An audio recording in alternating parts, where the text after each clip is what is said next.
नमस्कार, NDTV India में आपका स्वागत है। मैं हूं सौरभ शुक्ला। आप देख रहे हैं कि आप जानते हैं देश के कई राज्यों में इस बार बारिश का सिलसिला जो शुरू हुआ तो उसके थमने की सूरत ही नजर नहीं आ रही। वहीं दूसरी ओर कई राज्यों में औसत से कम पानी बरसा है। बारिश की बात करें तो उत्तर भारत के उत्तराखंड, हिमाचल प्रदेश, जम्मू कश्मीर, पंजाब और हरियाणा में जमकर पानी बरसा है। गुजरात और महाराष्ट्र भी भारी बारिश से प्रभावित हैं। उत्तर प्रदेश, बिहार और झारखंड ऐसे राज्य हैं जहां कई जिलों में खूब बारिश हुई तो कई जगह औसत से कम बारिश भी हुई, जहां सूखे जैसे हालात हो रहे हैं। आप अपनी टीवी स्क्रीन पर 8 तस्वीरें देख रहे हैं। राजस्थान की पिंक सिटी जयपुर की सड़कें पानी से लबालब हैं। जबरदस्त बारिश हुई और उसके बाद जबरदस्त वाटर लॉगिंग भी। उत्तराखंड और हिमाचल प्रदेश में कई सड़कों पर लैंडस्लाइड की वजह से आवाजाही बंद हो गई है। किन्नौर में नेशनल हाईवे 5 ब्लॉक हो गया है। यहां बड़े बड़े पत्थर सड़क पर आकर गिर गए। उत्तराखंड के चमोली में भारी बारिश के कारण बद्रीनाथ नेशनल हाईवे 7 का एक हिस्सा पानी के तेज बहाव में बह गया है और बद्रीनाथ की यात्रा है उसे रोकना पड़ा है। इस तरीके का बारिश का कहर है। जम्मू कश्मीर के रामनगर में लगातार बारिश के कारण अचानक आई बाढ़ से एक पैदल पुल क्षतिग्रस्त हो गया। लोग जान जोखिम में डालकर नाला पार करने के लिए मजबूर हैं। दिल्ली एनसीआर की बात करें तो यहां बीती रात से जमकर बारिश हुई है। कई जगह सड़कों पर जलभराव होने से आने जाने वालों को काफी परेशानी का सामना करना पड़ रहा है। जो तस्वीरें देख रहे हैं ये रामनगर की थी और ये तस्वीरें दिल्ली की हैं, जहां जबरदस्त बारिश के बाद ये विजय चौक का इलाका है, गीली सड़कें हैं।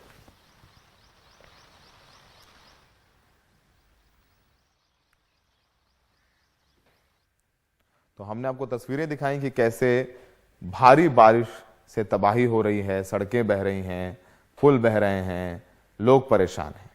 लेकिन अब हम कहानी बताएंगे सूखे की। कई जिले हैं उत्तर प्रदेश में जहां पर सूखे जैसे हालात हो गए हैं। 15 से ज्यादा जिले हैं जहां पर बस किसी भी दिन सरकार सूखा घोषित कर सकती है। फसलों की बात करें तो जमीन पर दरारें पड़ने लगी हैं। लगभग 15 जिले सूखे के कगार पे हैं। जुलाई की शुरुआत में तो बारिश हुई, लेकिन धीरे धीरे बादलों ने इन इलाकों से दूरी बना ली है। इतना पानी भी नहीं बरसा कि किसान खरीफ की फसल उगा पाए। किसान सुबह से शाम आसमान में बादलों की राह देख रहे हैं। हमारी ये रिपोर्ट देखिए।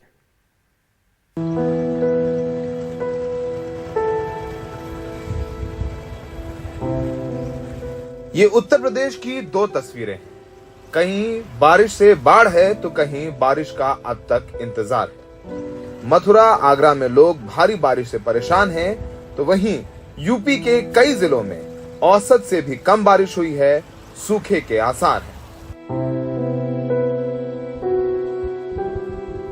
सोनभद्र में मायूस होकर खेत में सूखती मक्के की फसल देख रहे 45 वर्षीय अशरफी लाल बारिश की बेरुखी से बेहद परेशान हैं। अशरफी लाल किसान हैं और सोनभद्र के केवाल गांव के रहने वाले हैं। अशरफी लाल 5 बीघा जमीन पर हर साल 2 बीघे में धान और 3 बीघे में मोटा अनाज पैदा कर अपना परिवार पालते हैं। जुलाई का महीना खत्म होने को है, लेकिन अभी तक धान की रोपाई शुरू तक नहीं हो पाई है। वहीं मक्के की फसल भी खराब हो रही है क्योंकि बारिश ही ना के बराबर हुई है। हम लोग अब तक धान की रोपाई इस गांव में गहमा गहमी रूप से चलता था। इस अभी जो हम लोगों का चल जुलाई लास्ट तक। जी जुलाई लास्ट तक। लेकिन अभी हम लोग धान की रोपाई की बारे का बीज मर रहा है। अभी हम लोग उसके बारे में नहीं सोच पा रहे हैं कि धान रोपाई होगा कि नहीं होगा, क्या होगा। ऐसी बीज सब मर जा रहा है गांव में और पानी की सुविधा है नहीं, नहर वगैरह की व्यवस्था नहीं है। यूपी के बुंदेलखंड में हालात तो और भी खराब हैं। बांदा के मवई गांव में खेती से अपना परिवार चलाने वाले किसान चुन्नू के हाल बेहद खराब हैं। बांदा में अब तक बारिश न होने के चलते धान की रोपाई नहीं कर पाए हैं। बांदा में अभी तक सिर्फ 72.80 मिलीमीटर बारिश हुई है, जबकि यहां 300 मिलीमीटर बारिश की जरूरत है। बुंदेलखंड के महोबा, चित्रकूट में भी बारिश औसत से तकरीबन 50% कम हुई है। कम बारिश का नतीजा है कि नदी भी सूख रही है।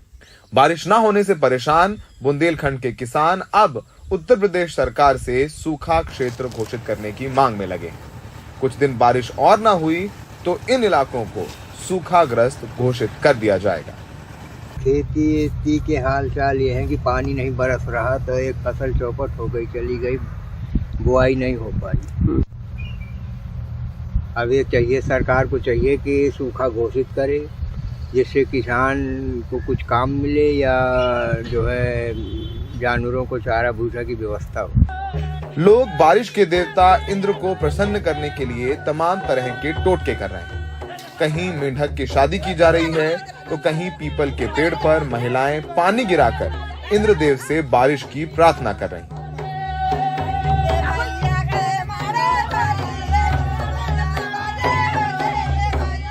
सोनभद्र में जुलाई माह में 66% कम सिर्फ 153 मिलीमीटर बारिश हुई है। कृषि विभाग के अधिकारियों को अब भी उम्मीद है कि बारिश होगी और सोनभद्र में फसल उत्पादन का लक्ष्य पूरा होगा। देखिए, अभी भी बहुत सारी संभावनाएं हैं, क्योंकि अभी ये खरीफ का सीजन गया नहीं। बुआई थोड़ी सी डिले भले हो जाएगी, लेकिन अभी भी बारिश होती है तो उस लक्ष्य को हम लोग पूरा कर लेंगे। अभी ये स्थिति नहीं, लेकिन यह है कि अगर बारिश से उत्पादन प्रभावित होगा, जो फसलें लगी हैं जिनमें पानी नहीं मिला है तो उनकी ग्रोथ प्रभावित होगी, अल्टीमेटली उसमें प्रभाव, उसके उत्पादन में प्रभाव पड़ता है। लेकिन अगर अब से भी बारिश ठीक हो जाती है, जैसा मौसम विभाग का कहना है कि बारिश की संभावनाएं हैं, बारिश होगी, तो अभी से अगर आइडियल बारिश हो जाती है तो भी उसको हम लोग रिकवर करने की स्थिति में है। उत्तर प्रदेश के वाराणसी, चंदौली, गाजीपुर, जौनपुर, मिर्जापुर, देवरिया, मऊ, कुशीनगर और बस्ती ऐसे जिले हैं जहां बारिश औसत से 50 से 60% कम हुई है। सुल्तानपुर, श्रावस्ती, प्रयागराज, सीतापुर, कानपुर, महाराजगंज, गाजियाबाद, संत कबीर नगर, रायबरेली और कौशाम्बी में भी 40 से 60% बारिश कम हुई है। इसका सीधा असर धान यानी चावल की खेती पर पड़ रहा है।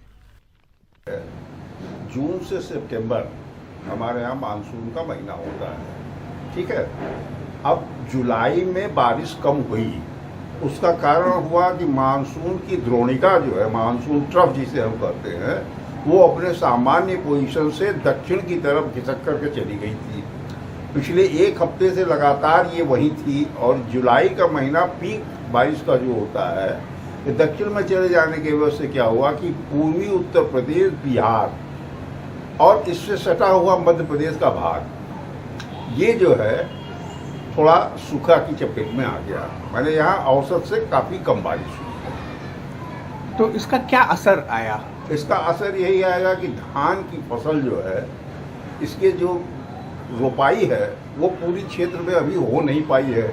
जो बेहन डाला गया है वो भी पीले हो रहे हैं, तो इसलिए पैदावार पर इसका असर तो पड़ेगा। किसान को तुरंत उनके खेतों में पानी की दरकार है, लेकिन वो लाचार होकर आसमान की ओर देख रहा है कि कब बादलों का दिल पसीजे और वो टूट कर बरसें। मौसम की ये बेरुखी किसानों की कमर तोड़ देगी। इसके असर से आम आदमी भी अछूता नहीं रहेगा। हालांकि मौसम विभाग अभी बारिश को लेकर आशान्वित है, लेकिन बादलों के बरसने में हो रही देरी कहीं बहुत देर न साबित हो। गोस्वामी तुलसीदास ने शायद इसीलिए लिखा कि का बरखा जब कृषि सुखानी, समय चूकी पुनिका पछताने। सोनभद्र से प्रभात कुमार, बांदा से सलाउद्दीन और वाराणसी से पुरुषोत्तम के साथ हिमांशु शर्मा, एनडीटीवी इंडिया।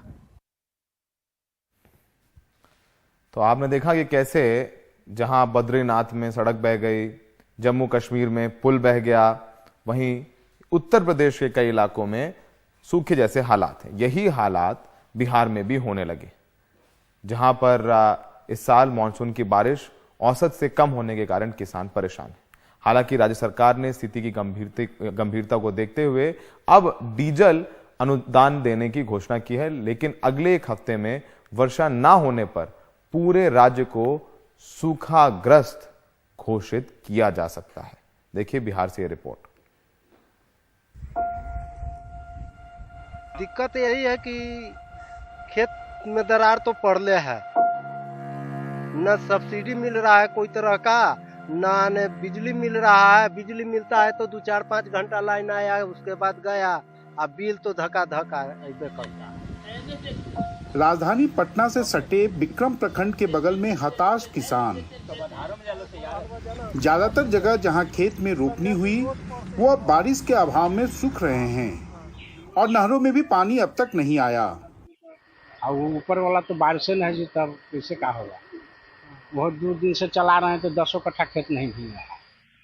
सरकार का कहना है कि अब तक औसत की महज 40% बारिश हुई है, जिसकी वजह से ज्यादातर जगह खेतों में धान की रोपनी नहीं हुई और जहां दूसरे साधनों से उन्होंने धान रोपा भी वो अब पानी की कमी से सूख रहे हैं। जहानाबाद में तो ऐसे नजारे आम हैं। खेत में पानी आधा साल के खत्म हो जाएगा, वर्षा नहीं होगा तो पैदा हो जाएगा। हालांकि राज्य सरकार का कहना है कि सिंचाई में कठिनाई ना हो, इसके लिए डीजल सब्सिडी के साथ ही बिजली की विशेष व्यवस्था की घोषणा की गई है। अभी तक रोपनी की तो हालत बहुत ही खराब है। कुछ ऐसे जिले हैं जहां पे 2% 3% हुआ है, कुछ ऐसे जिले हैं जहां पे 10% हुआ है। भागलपुर में कुछ अच्छी हुई है, लेकिन कुल मिलाकर के हम यही कह सकते हैं कि स्थिति अच्छी नहीं है। अब देख रहे हैं ना, अभी वर्षा पात नहीं हो रहा है, तो हम लोग के लिए सबसे बड़ी चिंता बिहार में है। लेकिन इसके लिए मीटिंग कर चुके हैं और सबके लिए हम लोगों ने कैबिनेट से भी कर दिया, सब लोगों को मदद पहुंचाएंगे किसान। तो हम लोग इसमें लगे हुए रहते हैं भाई, एक एक चीज में जरूर। हालांकि किसान कहते हैं कि सरकार की सहायता तो अपने समय के अनुसार आएगी, लेकिन फिलहाल तो उन्हें मानसून की बारिश का इंतजार है। जब पानी पीने की तो अवस्था में बिलट रहे हैं और सिंचाई के तो दूर के बात है सर। जहानाबाद से मुकेश के साथ पटना से कैमरामैन हबीब अली के साथ मनीष कुमार, एनडीटीवी इंडिया के लिए।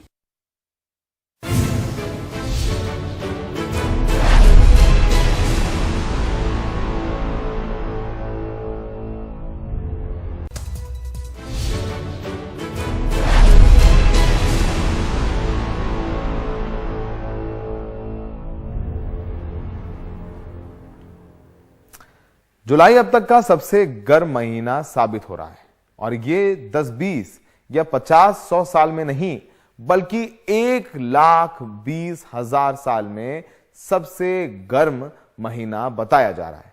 यह दावा किया है लीपजिंग यूनिवर्सिटी के जलवायु वैज्ञानिक डॉक्टर कर्स्टेन हाउस्टीन के विश्लेषण में। इस जुलाई महीने का विश्व भर में औसत तापमान सामान्य से 1.3 से 1.7 डिग्री सेल्सियस अधिक प्रोजेक्ट किया गया है। देखिए ये रिपोर्ट। जुलाई का यह महीना अब तक का सबसे गर्म महीना साबित हो रहा है। 1,20,000 साल में सबसे गर्म जुलाई महीना। सुनकर ताज्जुब लग सकता है, लेकिन दुनिया भर में पड़ रही भीषण गर्मी इस बात की गवाही दे रही है। फ्लोरिडा में समुद्र तल पर पानी किसी गर्म टब के जैसा हो गया है। लगातार 2 दिन इसका तापमान 37.8 डिग्री सेल्सियस रिकॉर्ड किया गया। मौसम वैज्ञानिकों का कहना है कि समुद्र तल को इतना गर्म संभवतः पहली बार मापा गया है।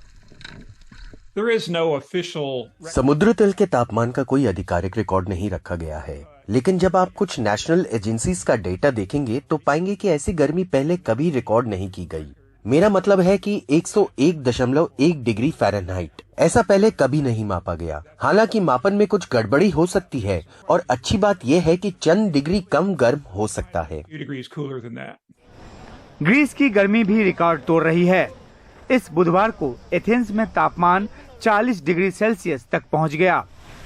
भीषण गर्मी से बचने के लिए यहां सैलानी छांव और फव्वारे के पास जमा होते नजर आए। कृषि मंत्रालय ने सैलानियों के लिए इस्तेमाल किए जाने वाले घोड़े और गधे से काम लेने की समय सीमा भी बांध दी। मैं यहाँ आकर खुश हूँ, लेकिन यहाँ बहुत गर्मी है। मेरे पति फ्लोरिडा से हैं, हमें गर्मी में रहने की आदत है, लेकिन यहाँ तो और गर्मी है। तुर्की की राजधानी इस्तांबुल में भी बुधवार को पारा 43 डिग्री सेल्सियस पार कर गया। दुनिया के अलग अलग हिस्सों में पड़ रही ऐसी भीषण गर्मी जुलाई को सबसे गर्म साबित कर रही है। लिप्जिंग यूनिवर्सिटी के जलवायु वैज्ञानिक डॉक्टर कर्स्टेन हाउस्टीन का विश्लेषण कहता है कि भारी बारिश और बार बार लू पड़ने का सीधा संबंध समुद्र और इसके तल की बढ़ती गर्मी से है।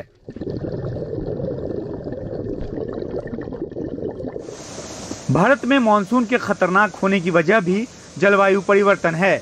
गर्मी बढ़ने से समुद्र तल से जो पानी वाष्प बन उड़ता है, उससे वातावरण में अत्यधिक नमी पैदा होती है। उत्तर पश्चिम भारत में मौसम के और अधिक भयावह होने की चेतावनी भी दी गई है। जीवाश्म ईंधन का इस्तेमाल बढ़ती गर्मी की बड़ी वजह बताई गई है। जलवायु परिवर्तन को रोकने के लिए व्यापक कदम उठाने की सलाह दी जा रही है, नहीं तो जुलाई क्या और महीने भी हजारों साल की गर्मी का रिकॉर्ड तोड़ सकते हैं। एजेंसी रिपोर्ट के साथ उमाशंकर सिंह, एनडीटीवी इंडिया।